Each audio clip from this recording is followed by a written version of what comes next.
Salam alaikum und hallo allerseits. Wenn ich in Türkei bei meiner Oma bin, fällt mir immer auf, mit wie viel Tatkraft die Teyzes und Omas durch ihr Leben gehen. Ich weiß nicht, vielleicht kennen einige das von euch.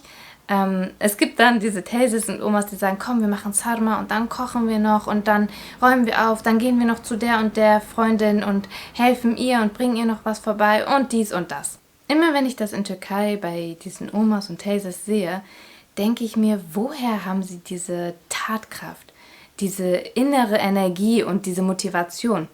Denn eigentlich, wenn wir uns umschauen, die jüngere Generation scheint so müde und erschöpft und motivationslos, und obwohl sie jünger sind es die Älteren, die sie anspornen, komm, wir machen dies, komm, wir machen das, komm, du schaffst das und so weiter. Manchmal sitze ich dann da und schaue mir ihr Tun an und denke mir, Mensch, eigentlich müsste ich das übernehmen, und sie ruht sich aus. Aber die ruhen sich nicht aus, die können sich gar nicht ausruhen.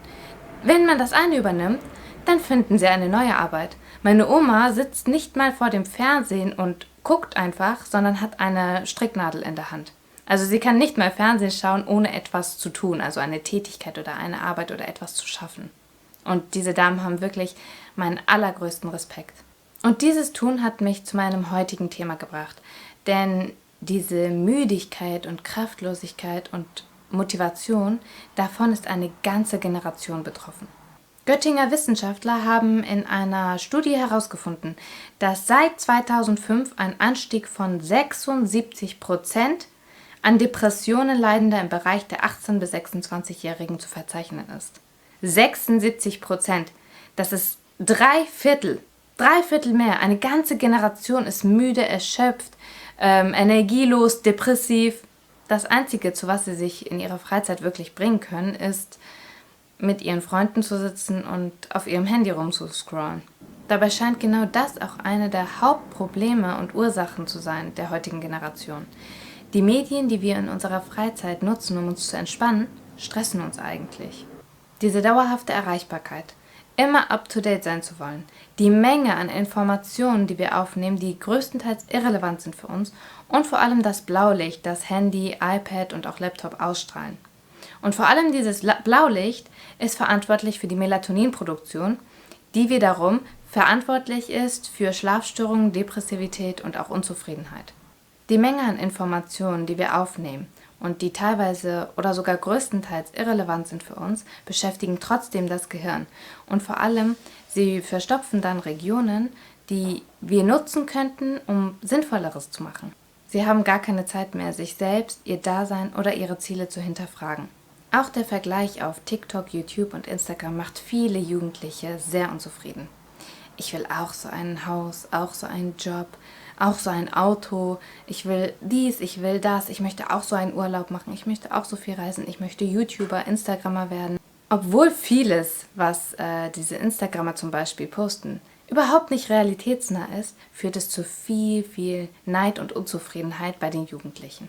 Natürlich sind nicht nur die sozialen Medien schuld daran, dass die Jugendlichen sich eingeschränkt fühlen, sondern auch die Gesellschaft, die die Jugendlichen immer mehr einschränkt und immer weniger frei sich entfalten lässt. Das erkennt man alleine schon an den ganzen neuen Begriffen: Helikoptereltern, Rasenmähereltern und so weiter. Das Vertrauen der Jugendlichen auf ihre selbstständigen und eigenständigen Entscheidungen sinkt und die Kontrolle steigt, was dazu führt, dass eine Generation unselbstständiger aufwächst. Natürlich muss ein gewisser Rahmen geschaffen werden. Aber wenn man die heutige Generation mit der Generation von vor 50 Jahren vergleicht, die teilweise gearbeitet haben, ihre Familien unterstützt haben, auf ihre Geschwister aufgepasst haben, so wächst doch im Vergleich dazu eine Generation von Unselbstständigen und Verwöhnten auf. Klar, die Umstände waren damals anders und haben auch dazu geführt, dass die Generation so war. Und ich sage auch nicht, dass all das früher besser war. Ich sage nicht, dass all das früher besser war und jetzt ist alles schlecht, aber ich sehe auch darin Gründe, dass die heutige Generation sich eben so eingeschränkt und so unsicher und so unzufrieden entwickelt. Jetzt würde mich auch eure Meinung interessieren. Was sagt ihr dazu?